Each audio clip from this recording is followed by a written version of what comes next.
حضرت محمد صلی اللہ علیہ وسلم نے فرمایا، فجر کی نماز کے بعد یہ سورت پڑھا کرو۔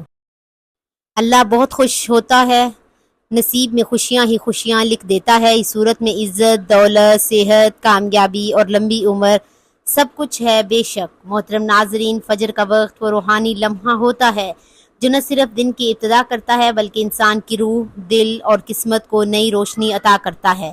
یہ وہ مقدس گھڑی ہے جس میں زمین پر سکون چھایا ہوتا ہے، ہوائیں گواہی دیتی ہیں، فرشتے حاضر ہوتے ہیں اور اللہ تعالیٰ کے دربار سے رحمتوں، برکتوں اور مغفرتوں کا نزول ہوتا ہے۔ فجر کے وقت ایک خاص روحانی کشش اور نورانیت ہوتی ہے جس کی گواہی ہمیں قرآن و حدیث کی روشنی میں بار بار ملتی ہے۔ قرآن مجید میں اللہ تعالیٰ فرماتا ہے وَقُرْآنَ الْفَجْرِ إِنَّ قُرْآنَ الْفَجْرِ كَانَ مَشْهُودًا۔ ترجمہ، اور فجر کے وقت قرآن کا پڑھنا ایسا ہے کہ اس پر فرشتے گواہ ہوتے ہیں۔ اس آیت مبارکہ سے واضح ہوتا ہے کہ فجر کا وقت اللہ کے قریب ہونے کا خاص موقع ہے اور اس وقت قرآن کی تلاوت اللہ کے ہاں خاص مقبولیت رکھتی ہے۔ یہی وجہ ہے کہ نبی کریم صلی اللہ علیہ وسلم نے اس وقت کو غفلت میں گزارنے سے منع فرمایا اور اسے نجات اور کامیابی کا زینہ قرار دیا۔ ہمارا آج کا وظیفہ بھی نماز فجر کے بعد قرآن پاک کی ایک بہت ہی مختصر اور بہت ہی پیاری سورت مبارکہ پڑھنے کا عمل ہے، جس کے بارے میں حضرت محمد صلی اللہ علیہ وسلم نے فرمایا کہ جو یہ سورت پڑھتا ہے اللہ تعالیٰ بہت خوش ہوتا ہے، نصیب میں خوشیاں ہی خوشیاں لکھ دیتا ہے۔ اس سورت مبارکہ میں عزت، دولت، صحت، کامیابی اور لمبی عمر سب کچھ ہے۔ تو اس سورہ مبارکہ کے بارے میں جاننے کے لیے گزارش ہے کہ ویڈیو کو آخر تک لازمی دیکھیے گا۔ ناظرین، فجر کا وقت بہت ہی بابرکت ہوتے ہیں۔ یہ وہ لمحے ہوتے ہیں جن میں اللہ تعالیٰ کی خاص رحمتیں نازل ہوتی ہیں۔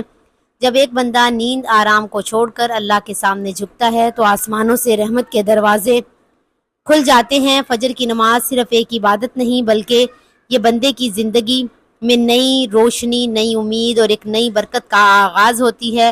نبی کریم صلی اللہ علیہ وسلم نے فرمایا کہ تمہارے لیے صبح کے وقت میں برکت رکھی گئی ہے۔ جس نے دن کی شروعات اللہ کے ذکر سے کی وہ دن کے لیے اس کے لیے آسان کر دیا جاتا ہے، مشکلات اس سے دور کر دی جاتی ہیں اور اس کا رزق اللہ کے حکم سے بڑھا دیا جاتا ہے۔ تو فجر کا وقت وہ وقت ہے جب فرشتے بندوں کے لیے دعائیں کرتے ہیں اور بندے جو فجر کے وقت قرآن پڑھتے ہیں ان کے لیے اللہ تعالیٰ رزق کے دروازے کھول دیتے ہیں۔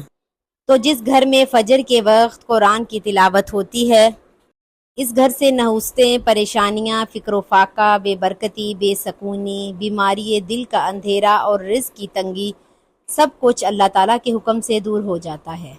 فجر کی نماز انسان کو سستی، غفلت اور نفس کے دھوکے سے نکال کر اللہ کے قریب کر دیتی ہے۔ یہ وقت دعا کے قبول ہونے کا ہے اور رزق میں کشادگی کا سبب ہے۔ جو شخص فجر کی نماز کو اہمیت دیتا ہے اس کے دن کا آغاز رحمت، روشنی اور کامیابی سے ہوتا ہے۔ تو نماز فجر کے بعد آپ نے جس سورۃ مبارکہ کا عمل کرنا ہے وہ سورۃ الکوثر ہے۔ فجر کے بعد سورۃ الکوثر کی تلاوت ایک ایسا روحانی راز ہے جو دنیا اور آخرت کی ہر نعمت کا دروازہ کھول دیتی ہے۔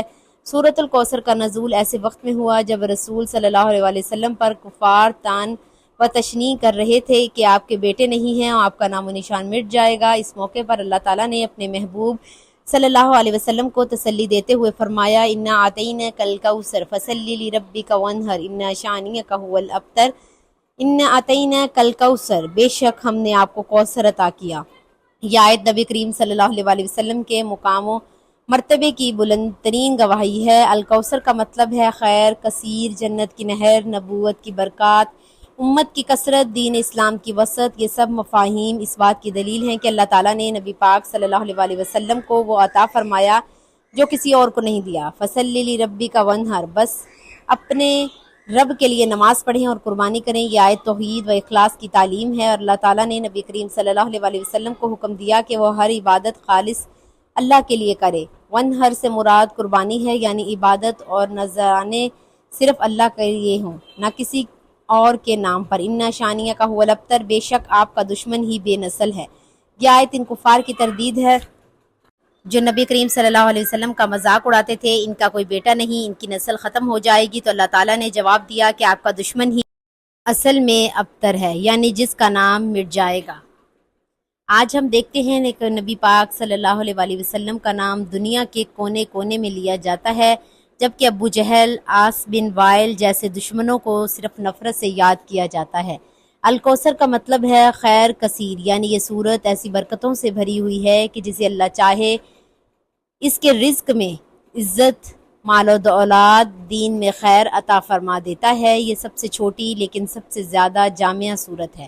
اس میں اللہ تعالیٰ نے نبی کریم صلی اللہ علیہ وآلہ وسلم کو کوثر یعنی خیر کثیر عطا کرنے کی خوشخبری دی ہے۔ اس صورت کی تلاوت سے دل کو سکون، رزق میں برکت، دشمنوں پر غلبہ اور عزت و دولت نصیب ہوتی ہے۔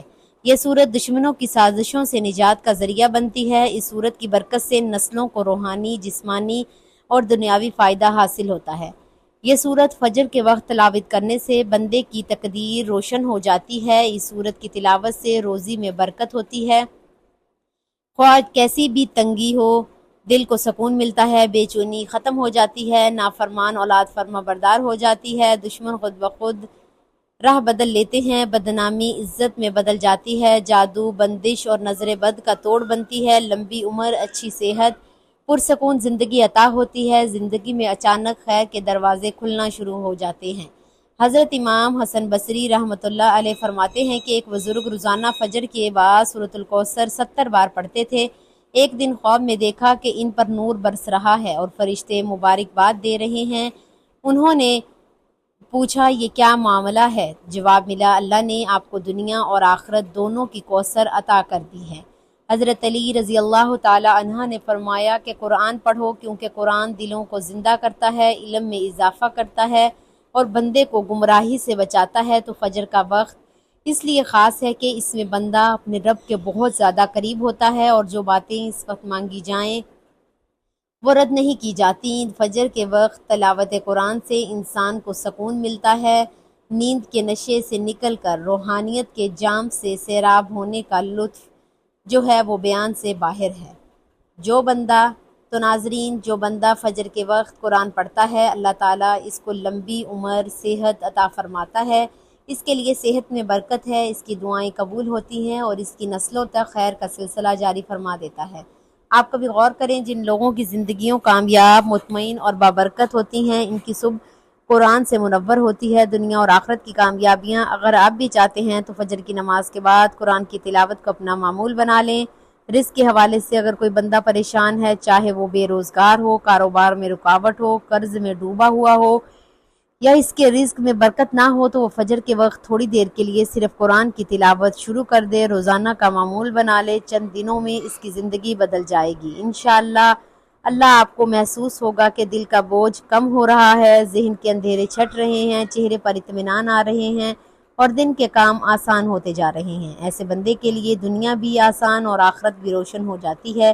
اگر کسی کو لمبی عمر، عزت، دولت، سکون اور رزق میں کشادگی چاہیے تو اسے نبی کریم صلی اللہ علیہ وآلہ وسلم کی بتائی ہوئی وہ خاص صورت پڑھنی چاہیے جو خود رسول اللہ صلی اللہ علیہ وآلہ وسلم نے امت کو بطور وظیفہ عطا فرمائی۔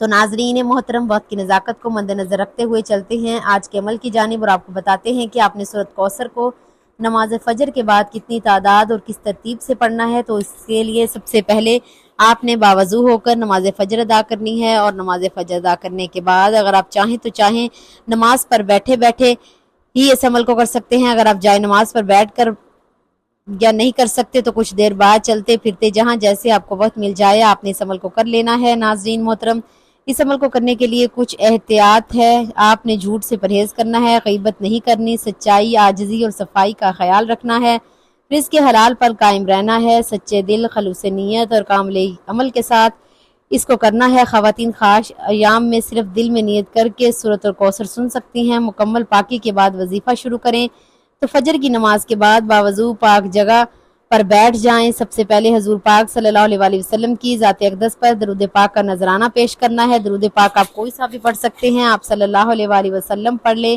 آپ صلی اللہ علیہ محمد پڑھ لیں، لیکن درود ابراہیمی کی فضیلت و برکت سب سے زیادہ ہے، اسی لیے ثواب کے طور پر میرے ساتھ بھی ایک مرتبہ درود ابراہیمی پڑھ لیں۔ اللہم صلی علی محمد وعلی آل محمد کما صلیت علی ابراہیم وعلی آل ابراہیم انک حمید مجید۔ اللہم بارک علی محمد وعلی آل محمد کما بارکت علی ابراہیم وعلی آل ابراہیم انک حمید مجید۔ درود پاک پڑھنے کے بعد آپ نے سب سے پہلے سبحان اللہ و بحمدہ سبحان اللہ العظیم پڑھنا ہے۔ اس کے بعد آپ نے ہاتھوں کی انگلیوں پر یا تسبیح کے دانوں پر گن کر صرف 33 بار آپ نے پڑھنا ہے۔ اس کے بعد آپ نے قرآن کی بہت ہی مختصر سورت پڑھنی ہے، یعنی سورہ کوثر کی تلاوت کرنی ہے۔ بسم اللہ الرحمن الرحیم اِنَّا أَعْطَيْنَاكَ الْكَوْثَرَ فَصَلِّ لِرَبِّكَ وَانْحَرْ إِنَّ شَانِئَكَ هُوَ الْأَبْتَرُ۔ آپ نے سورہ کوثر کو 101 مرتبہ پڑھنا ہے۔ آپ بے شک ہاتھوں کی انگلیوں پر پڑھ لیں یا تسبیح کے دانوں پر گن کر پڑھ لیں، لیکن اس کی تعداد میں کمی پیشی نہ ہو، اور ہر مرتبہ آپ نے بسم اللہ کے ساتھ سورہ کوثر کی تلاوت کرنی ہے۔ اس سورت کو پڑھتے دوران آپ کے دل میں جو بھی خواہشات ہیں، آپ جس مقصد کے لیے یہ عمل کر رہے ہیں، اس کو تصور میں لانا ہے۔ یہ عمل آپ رزق، عزت، کامیابی، دشمن سے نجات، بیماری سے شفا، رشتے، کاروبار اور اولاد، کسی بھی سکون، غرض کسی بھی مقصد کے لیے کر رہے ہیں، تو اس کو اب آپ نے ذہن میں رکھتے ہوئے یہ عمل کر لینا ہے۔ آپ نے سورہ کوثر کو بتائی گئی تعداد میں پڑھ لیں، تو اب آپ نے اس کے بعد اللہ تعالیٰ کے 3 ناموں کی تسبیح پڑھتی ہی رہیں۔ تینوں ناموں کو ملا کر پڑھیں گے تو ایک شمار ہوگا۔ اس طرح سے آپ نے یا اللہ، یا فتح، یا غنی، ان 3 ناموں کو ایک تسبیح پڑھ لینی ہے، اور اس کے بعد آخر میں اتنا ہی درود پاک پڑھ لینا ہے جتنا وظیفہ شروع کرنے سے پہلے پڑھا تھا۔ اللہ تعالیٰ کی بارگاہ میں عاجزی کے ساتھ دعا مانگ لینی ہے، اے رب کوثر، مجھے اپنی کوثر جیسی رحمت عطا فرما، میرے نصیب میں عزت، دولت، صحت، خوشیاں، قرض سے نجات، اولاد کی فرما برداری اور ایمان والی زندگی و موت لکھ دے۔ ناظرین، اس عمل کے ساتھ آپ نے نماز کی پابندی لازمی کرنی ہے، ہر نماز پنجگانہ وقت پر ادا کرنی ہے، اور تلاوت قرآن پاک کو اپنا معمول بنا لینا ہے، اور اپنا بیشتر وقت اللہ تعالیٰ کے ذکر و اذکار میں گزارنا ہے۔ دعا ہے کہ اللہ تعالیٰ نیکی کی بات کو سننے، سمجھنے اور اس پر عمل کرنے کی توفیق عطا فرمائے۔ میرا سنانا اور آپ کا سننا اپنی پاک بارگاہ الہی میں قبول و منظور فرمائے، آمین۔ ناظرین، گزارش ہے کہ اللہ تعالیٰ کے 99 ناموں میں سے کوئی ایک نام لکھ کر کمنٹس میں ضرور شیئر کریں۔ اللہ تعالیٰ ہم سب کا حامی و ناصر ہو، آمین۔ جزاک اللہ خیر۔